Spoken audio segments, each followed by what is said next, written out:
Molt bona nit. Es sent bé? Benvinguts a aquesta darrera entrega d'Una mirada documental.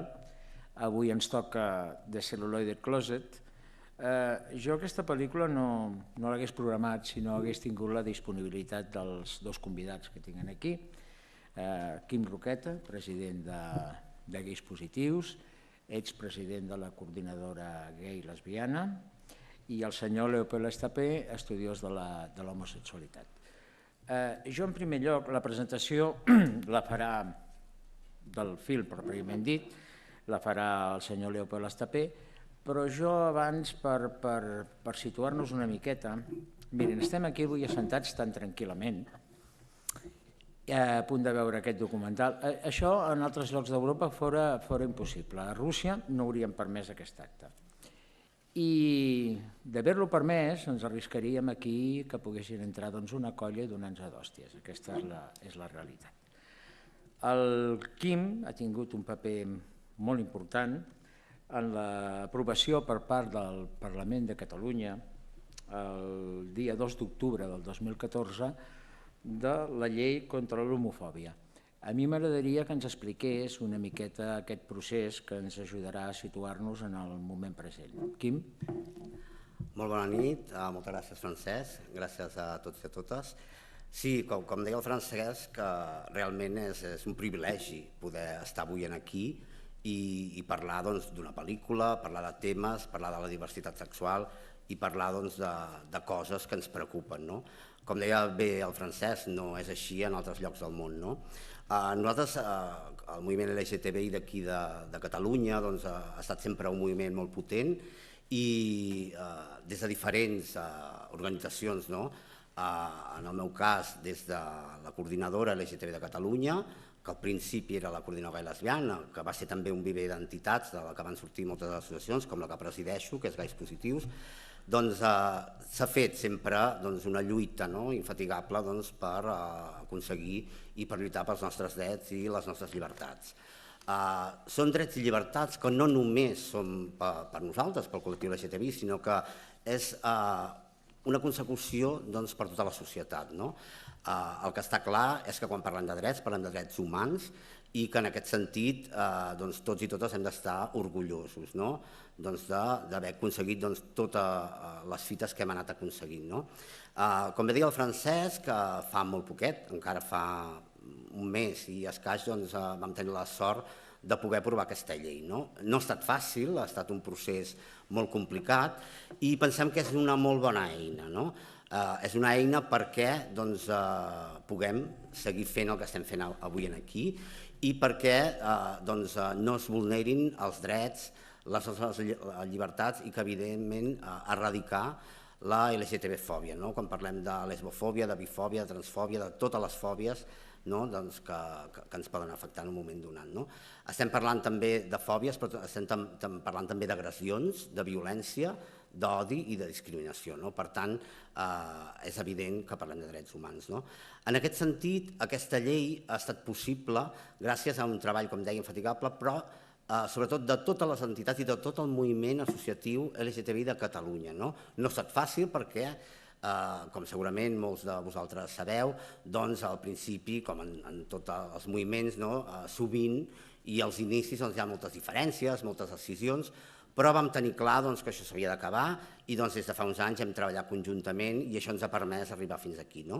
Aquesta llei és una llei molt important, és una llei que, evidentment, sense nosaltres no hagués estat possible i que, evidentment, té una sèrie d'articles i que ens protegeix, i no només això, sinó que també contempla des de l'inici que neix una persona fins al moment de la mort. Per tant, contempla tots els aspectes de la vida d'una persona. En aquest sentit, hi ha diferents articles que també, ja que parlem de cinema, parlem de cultura, en aquest sentit hi ha l'article, per exemple, l'article 14, que parla de cultura, lleure i esports, i també tenim l'article 15, que parla de mitjans de comunicació. Sovint, en aquests àmbits, a la resta també, però en aquests àmbits, que és una mica el que ens ocupa avui, sí que sovint hi pot haver atacs homòfobs. Per tant, aquesta llei el que farà és també protegir-nos i fer una societat molt més lliure. Per la meva part res més i doncs seguirem parlant després en el debat. Gràcies.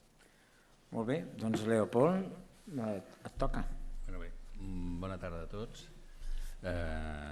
Aquest és un film documental que data de 1995. És de la productora americana HBO, que és una cadena de pagament d'allà als Estats Units. Aquesta pel·lícula, recalco, torno a dir, és de 1995, en un moment en què el VIH, la SIDA, estava atacant molt durament a la població, especialment a la població homosexual, i feia que la situació d'estigma en què vivia aquesta població fos molt alta en aquells moments. És a partir d'aquí que apareix la targa, comencen a lluitar-se pels drets de les persones LGTB, que comença a haver-hi un canvi d'opinió en la població que portarà a anar guanyant país a país els drets igualitaris. També aquesta pel·lícula té un element important, que és de 1995, i intenta interpretar fets d'altres èpoques amb mentalitat de moltes vegades de 1995. I en aquest sentit, després ja ho podem veure, algunes coses potser no són les més correctes, però tot i amb això és un esforç bastant important. Aquesta pel·lícula va costar bastant de fer-se, perquè molta gent aquest projecte no el va voler, i una vegada més va ser l'HBO qui ho va poder portar a terme. També un altre element important a l'hora de veure la pel·lícula, veureu que pràcticament totes les pel·lícules que surten són americanes, són dels Estats Units, amb excepció d'una, que és Victim, que és una pel·lícula anglesa dels anys 60, que a més és un remake d'una pel·lícula alemana dels anys 20, que va ser la primera pel·lícula que va tractar el tema de l'homosexualitat, que és diferent als altres. El cine alemà va ser molt important en aquells anys i el cine europeu també ha estat molt important i aquí no hi és. Però bé, en tots aquests temes, també com es tracta el tema de les dones, el paper que veureu amb la Doris Day, que potser podia tractar una mica més, tot això després a la tertúlia ho podem parlar i ho podem discutir segons vosaltres vulgueu.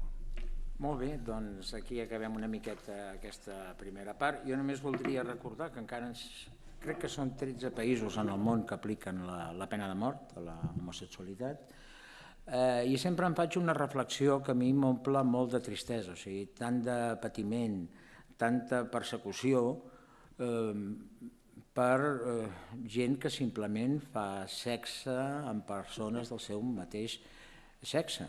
Fent sexe consentit entre adults i en pilotes mai es fa gaire mal, mai es fa mal.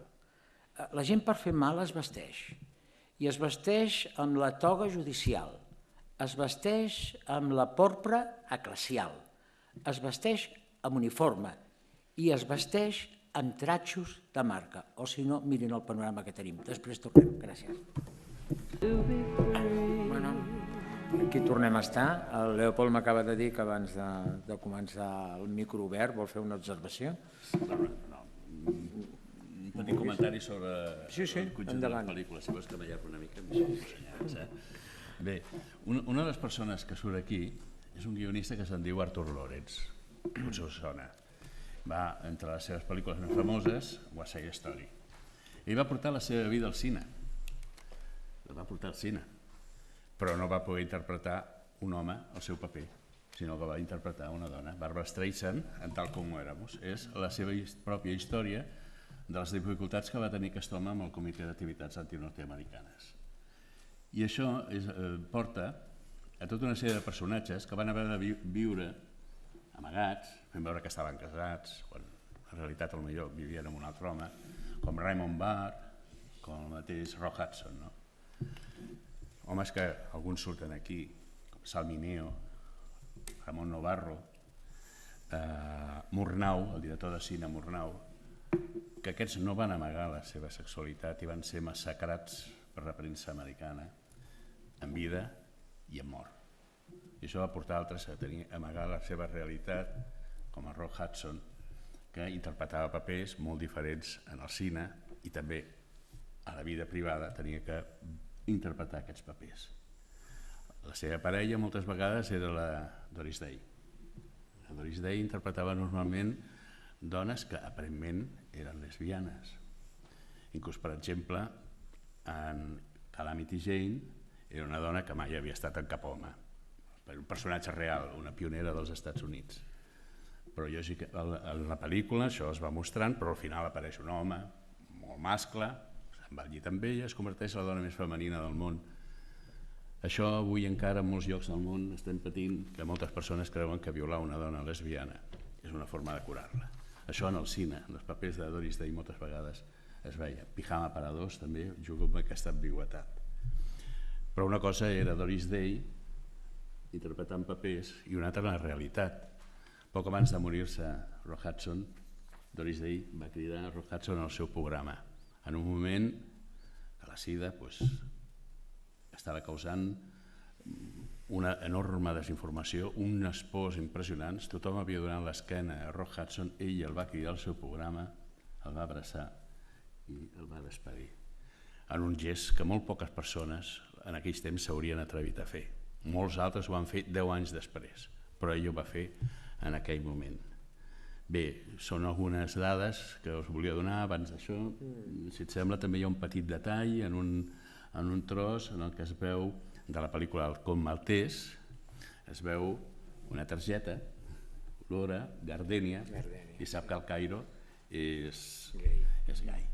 Bé, això no és del llibre L'Halcón Maltès de Hammett, sinó que és de La xica de l'adiós de Raymond Chandler, que surt també en la pel·lícula que va interpretar Robert Mitchum. Però Huston va introduir un personatge d'homosexual i també, si us fixeu bé en les pel·lícules, la ironia que està fent en tot moment Bogart del senyor Gras i el seu guardaespatlles amb la pistola llarga però que no sap fer-lo utilitzar per res, també està assenyalant això, perquè moltes vegades el cine negre assenyalava negativament els dolents, si a més eren homosexuals eren més dolents, però en el cine negre no sempre va ser així. Us recomano veure o llegir la novel·la de Raymond Chandler, El somni etern, o veure la pel·lícula, en la que en realitat Marlowe és contractat per un general que li agrada rebre les seves visites masculines en un hivernacle i els dona whisky perquè suïn, perquè els vol veure suar. I en realitat la seva preocupació no és descobrir el xantatge de la seva filla, sinó que ha passat amb Reagan, que és el seu guardaespatlles, del qual s'intueix que estava enamorat, però que la censura en aquell moment no ho permetia. Però en la pel·lícula també apareix un altre detall, un pornògraf que desapareix després de que el maten. Un jovenet se l'ha emportat i poc després apareix. Li està muntant una espècie d'altar, ha posat flors i veles per vetllar el seu cadàver. No sempre s'havia presentat. Moltes vegades, molts directors, de forma molt subtil, ho presenten i no sempre d'una forma negativa. Era una petita introducció que volia fer i ja us deixo. Només dir que tenim el micro obert per qualsevol pregunta que... Sí, jo volia fer una petita reflexió només, que és evident que tot el que hem vist, la majoria de nosaltres, sobretot ara també, però sobretot abans, al principi del cinema, de totes les pel·lícules aquestes que hem vist, la majoria de persones ens hem format també a través del cinema, i per tant és l'educació que hem rebut i aquesta cultura és una mica tot el que hem desenvolupat, i per tant aquesta homofòbia brutal que era reflectida era evidentment el que feia la resta de la societat. Per això ho explicava molt bé aquest documental, quan el gai o la lesbiana sempre tenia un final horrorós, estrepitós, i si no, primer o era víctima de les seves pròpies passions, o acabava sent un assassí i un botxí ferotge, també. Per tant, sí que en aquest sentit, per sort, avui dia ens hem tret una mica la bena dels ulls, i, com abans us deia, cal que ens protegim d'aquesta homofòbia, d'aquesta violència. No només a la societat, també a través del cinema, perquè el cinema és una arma molt gran i és una mica, a vegades, el reflex del que acaba fent la gent i sobretot la gent jove.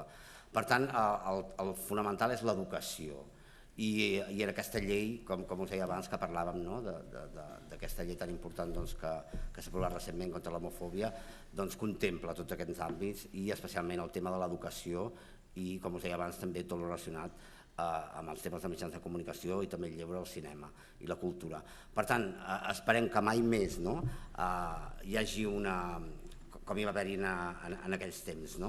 Que hi va haver el codi aquest, no? El codi Hays que parlava la pel·lícula. Per tant, a hores d'ara, almenys aquí a casa nostra, doncs seria impossible i tant de bo. Gràcies. Alguna cosa per part d'algun... Aquí, sisplau.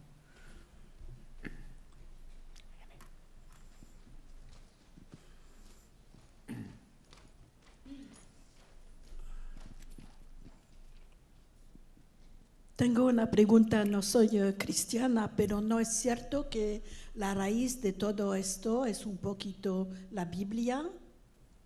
Que hay pasajes en la Biblia que son la base de explicar la homofobia. La tradición judío-cristiana. Pero en la Biblia no hay pasajes que hablan que un hombre no tiene que acostarse con otro hombre y cosas así. Bueno, esto habría mucho que hablar y no sé si y tal. La Biblia es un libro muy complejo y que dice muchas cosas y que se han interpretado siempre de forma más bien negativa en cuanto sobre todo lo que se refiere a la homosexualidad, utilizando, por ejemplo, cuando habla de impureza. ¿Més lluny? Més a fora, vale. Utilizando, por ejemplo, la palabra aberración, cuando en realidad tendría que utilizarse la palabra impureza. En la Biblia podemos encontrar muchas cosas, muchos aspectos en los cuales se condena la homosexualidad y otras, cuando habla de David y de Jonathan y dice que David sintió por Jonathan más amor del que sintió por ninguna otra mujer, o cuando Jesús, por ejemplo, cura al amante del centurión. Pero eso tal vez aquí no, eso daría mucho para hablar.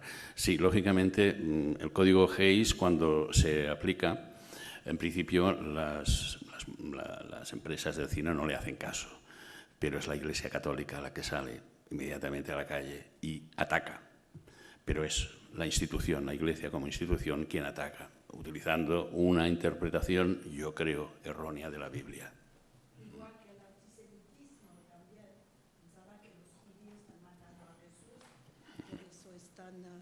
Igual que el antisemitismo, que una mala interpretación, que los judíos han matado a Jesús y por eso es tan extendido el antisemitismo. Porque si no, no comprendo.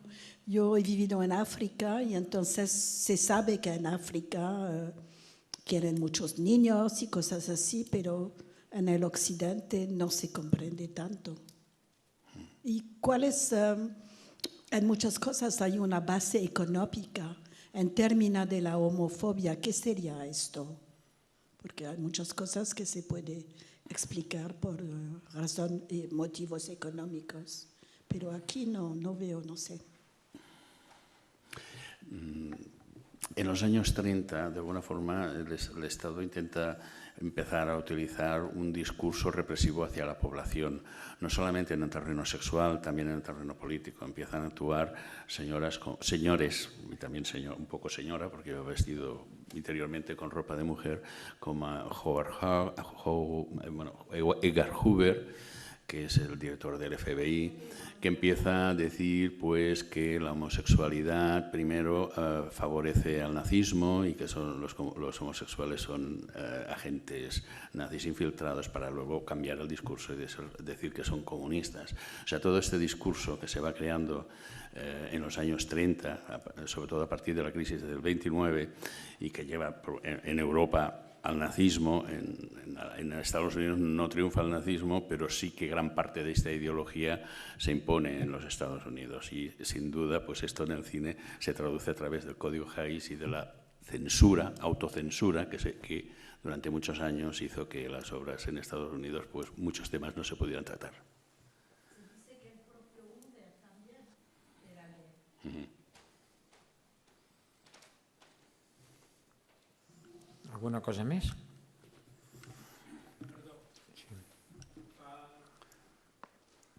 Fa pocs dies que ha acabat un sinodon romà on concretament els 90 cardenals recollits tenien d'opinar sobre si els divorciats podem prendre la comunió, i amb els gais i les lesbianes ens han aparcat per una altra vegada.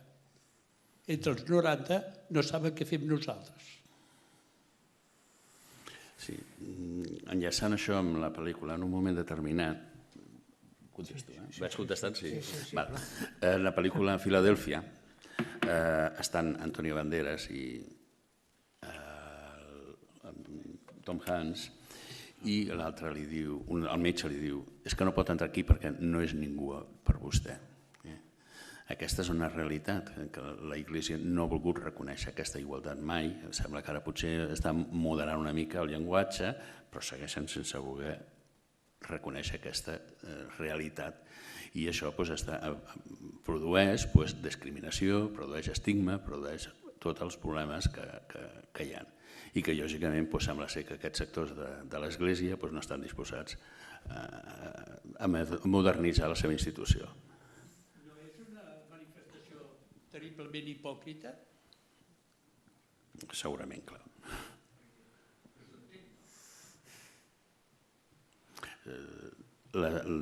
Els primers papes estaven casats, pràcticament fins serà el segle IV o segle V, els papes i els sacerdots estaven casats i vivien així. O sigui, la Iglésia original no té res a veure amb el que després s'imposa, sobretot a partir de Sant Agustí. Però bueno, crec que seria més interessant parlar del tema del cine, no? Jo, si voleu, potser xerro molt. No, sí. Hi ha alguna cosa més relacionada amb la pel·lícula que hem vist? Vosaltres heu vist aquí una imatge que surt al principi i al final de la pel·lícula Wings, de dos homes besant-se. La primera imatge que hi va haver-hi, la primera imatge sonora i en moviment és dos homes ballant, que és de finals del segle XIX. No és una imatge gai. Senzillament, als estudis Edison hi havia dos homes, es posen a ballar i ja està, i surt. Perquè és la naturalitat en què es feien les coses, perquè en aquells moments aquesta homofòbia cultural que després entra al món del cine no hi era. La pel·lícula aquesta, Wings, tampoc és una escena gai. Són dos homes, encara que si veus la pel·lícula, avui en dia pots tenir algun dubte, però la intenció, o sigui, el que s'ha de vendre aquesta pel·lícula, senzillament eren dos amics, que hi havia una espècie de triangle, un d'ells es va morir i l'altre l'abraça i el besa profundament. En aquell moment no va causar ningun tipus d'escàndol. Inclús aquesta pel·lícula va veure un Òscar.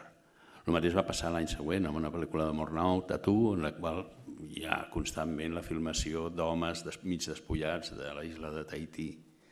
Tot això en aquells moments es vivia amb certa naturalitat. Inclús quan veiem les risses que s'utilitzaven, els personatges gais que sortien i feien per causar rissa i tal, no causava el rebuig que després, en els anys 50, 60 i 70, producte de tota aquesta homofòbia cultural que s'impregna, no causava aquest rebuig. En una època en què l'homosexualitat estava molt més perseguida, però el món de Hollywood era un món diferent, el món del cine, a Hollywood, a l'Alemanya dels anys 20, a França, era diferent. La llibertat que hi havia i la llibertat que tenien de creació els permetia fer-ho i viure-ho amb molta naturalitat, com podia ser inclús en les obres que s'interpretaven aquí a Barcelona en el Paral·lel. I això us reflecteix. Aquest petó en aquells moments, tothom ho va veure amb naturalitat, el van aplaudir i a aquesta pel·lícula li van donar un Òscar. Aquesta mateixa escena, en els anys 50 o 60, com ho explica la pel·lícula, possiblement haurien cremat el cine.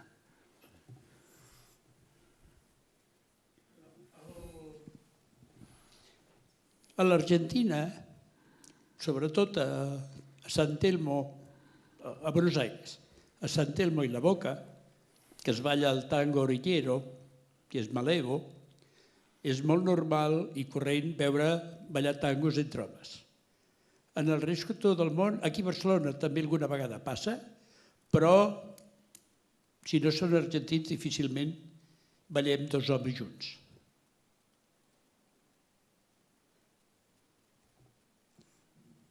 Vivim en un altre espai. Suposo que és el moral aquest.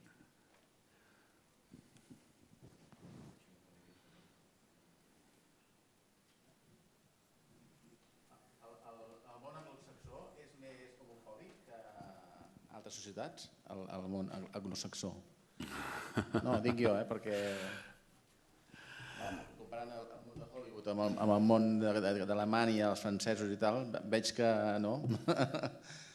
Sembla com més homofòbic. És molt difícil això de contestar.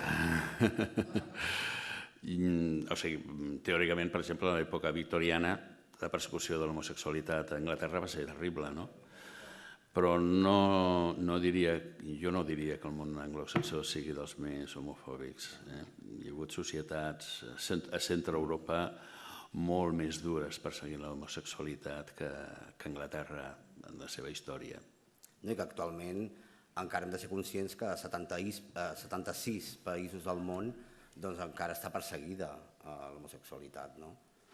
Són 76 països i penso que són 13 que està, inclús encara hi ha pena de mort. O sigui, clar, tot això que hem vist, no estic allà res. Són colònies anglosaxones o franceses? No, hi ha de tot, però un dia ja podríem ensenyar el mapa que fa la ILGA anualment de l'homofòbia al món, i quedaríem bocabadats, perquè clar, a vegades nosaltres vivim aquí al primer món i aquí doncs això, recentment hem aprovat una llei contra l'homofòbia i en fi, tenim unes... O sigui, d'alguna manera estem protegits en aquest sentit, malgrat que evidentment sempre, tampoc ens hem de confiar perquè sempre es pot anar enrere en aquest sentit, però clar, realment hi ha països en què, i això jo penso que ho hem de recordar i ho hem de dir, perquè és molt important fer canviar aquesta mentalitat. I a vegades des d'aquí, des de casa nostra, també en tenim una mica la culpa que estigui passant això allà. Per tant, penso que hem de fer accions per que això canviï.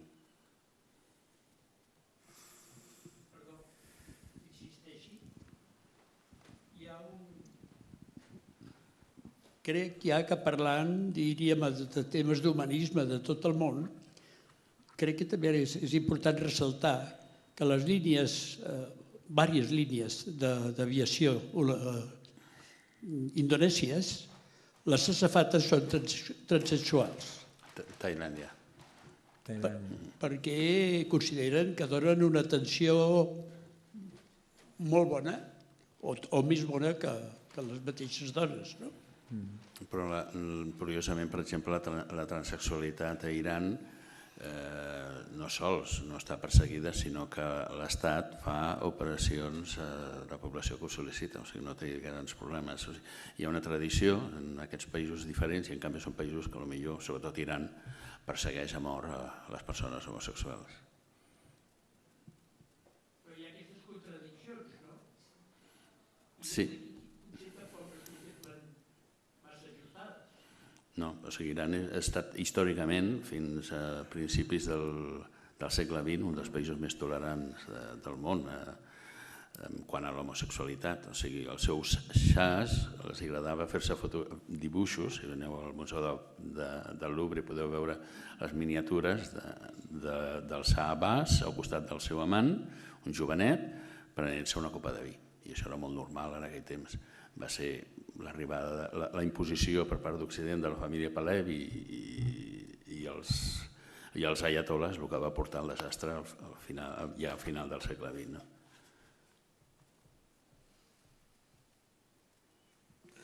Alguna cosa més? Doncs bueno, ha estat un plaer com sempre i fins sempre. Adéu, gràcies. Molt bé. Crec que has de firmar...